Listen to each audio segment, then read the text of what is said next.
I got a new camera this last year that completely changed how I storm chase. I'm not joking about that either. This camera made me look at how to storm chase a little differently, and I think in the next few years, every single storm chaser is going to have these in their pack. Let's talk about it right after this.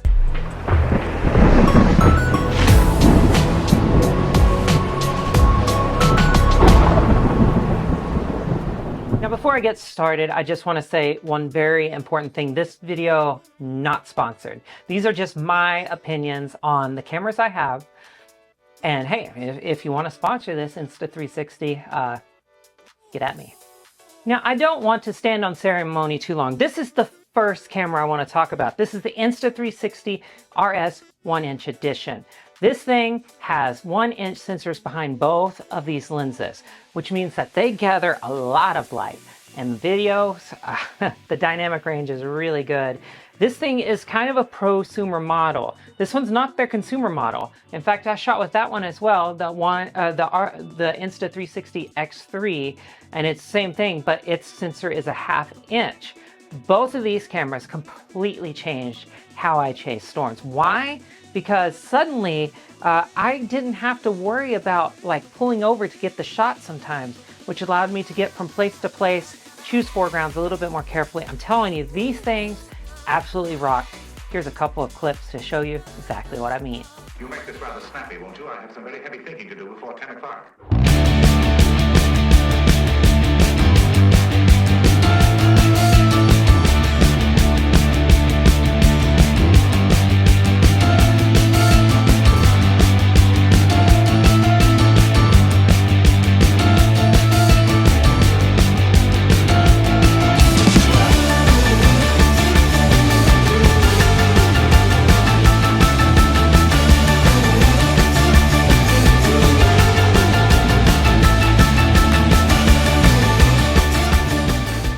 So I just I don't know how else to say it except these things are incredible.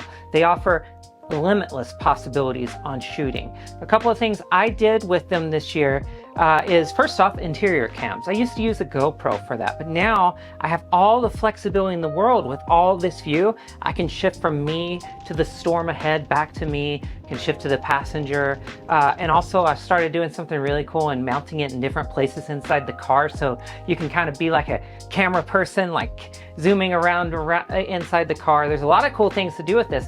But the thing that I think a lot of storm chasers are gonna use these for, well, it's putting them on the roof. And well, these things offer a pretty cool view of storms. So let's talk about the strengths of a 360 camera. Like, why would you use this? Well, first off, you can just set it and forget it, right? You can put this thing on a tripod. You can put it, mount it inside your car.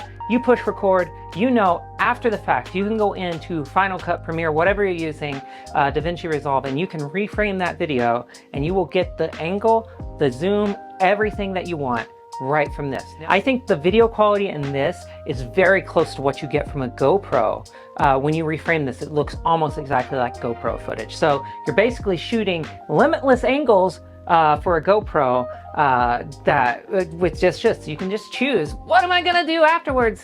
It's really cool. I'm so happy I own this camera. So this changed my perspective on how to chase, because quite honestly, I quit worrying about having to pull over every little bit, because then you have to face the car towards the storm, get the video out the dash cam, and you don't have to worry about that so much with a good 360 cam on the roof, because you know you're capturing that video. Now you want to make sure, one of the things that I had to make sure of, and I learned the hard way earlier in the year, is that you want to make sure that you have plenty of battery power, because when you start running low, you could miss a shot. So you always, it's kind of like, it changed me in that way too, because I was constantly checking the roof camera and how it was doing.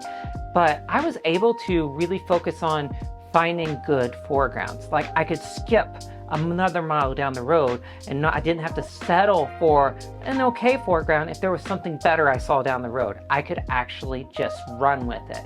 So I love this because it does open up that possibility for me to really kind of wait out a good spot. I don't have to let perfect be the enemy of the good anymore, because I'm getting the video I want all the time. That is really cool. The thing that creates though, And let's go into the drawbacks really quick. The drawbacks to this is that I use a lot more hard drive space this year because the 360 files are not small. And if you're shooting an entire chase and you're not wanting to be picky about what you cut, you are going to use terabytes of data. My biggest storm season ever before this year was about 4 or 5 terabytes. This year, we hit 10 terabytes. It's because of these. It's because I didn't miss a thing with those storms. There's going to be a lot of cool material come out of that in the coming years because of that. But these things, they absolutely do not give you any other option, but you're going to have to get a bigger hard drive. You're going to have to really invest in that space. And I learned this the hard way with this X3 is that these lenses are very susceptible to scratches, to dings, to just getting completely ruined. And when these go, your camera's done. You don't have other options except sending it in and basically getting it repaired for slightly less than a new camera. This is forcing me to buy a new one of these before the upcoming year because what I learned the hard way is that you get bugs, especially in the planes, especially in May, June. Bugs just get caked on here, and trying to get those off without scratching the lens is pretty much impossible. The other thing that I ran into once was that we actually had a truck pulling that had rocks that just kind of, little rocks that hit this and kind of chipped it a couple of times too. So there's a few different ways you can use a 360 camera. Let me grab this one over here. I don't know why I put it down, but you can take this and use something like this. I used a couple little tripod stands. I have a really good tripod with a selfie pole on it, and you just hook it on there.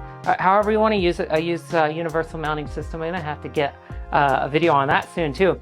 But I basically put this on there, and like when we stopped on the side of the road and we were looking at a storm coming up on us, this would be beside us and you can feel like you're right there in the chase. And I love that feeling so much. You got to do this too. Like there's different ways to mount these in a car, especially if you use a universal mounting system like I use, to where you can just move these around at will and try different camera angles and different ideas. And you can get some amazing content. That fell over. You can get some amazing content though if you just use your imagination and like, where do I want to put this? What would be a cool perspective? And there's also other options. I'm going to work on some interesting and unique car exterior looks. Here's one from Colorado this last year I tried. That was an interesting one. But you just got to keep in mind that these things are very fragile, and if you do mount it in a way that is going to fall, that could be game over. So when you are mounting these around, make sure that they are in a spot and in a place that you're going to be okay with. You don't have to worry about them falling, because that's not good. I honestly think that every storm chaser is going to have these. Most storm chasers, at least, are going to have these and using them because they just offer so many ways to show off the chase. So if you want to use your imagination, you want to try something different, and you want to show storms in a way that you haven't gotten to before, and you don't have to worry about finding the perfect pull-off or just any pull-off, and you can just kind of make it work. These things, they're invaluable. You want them, get one. So hey, I hope that you found something inspiring about this. Maybe you will take one of these and you'll put it to the test this spring. Remember, these are for everybody, because weather's for everybody, storm chasing's for everybody. Everybody can make this happen. I can't wait to see you out there in the field this year. We're gonna have a good time getting ready for everything, and yeah, we'll see you next time.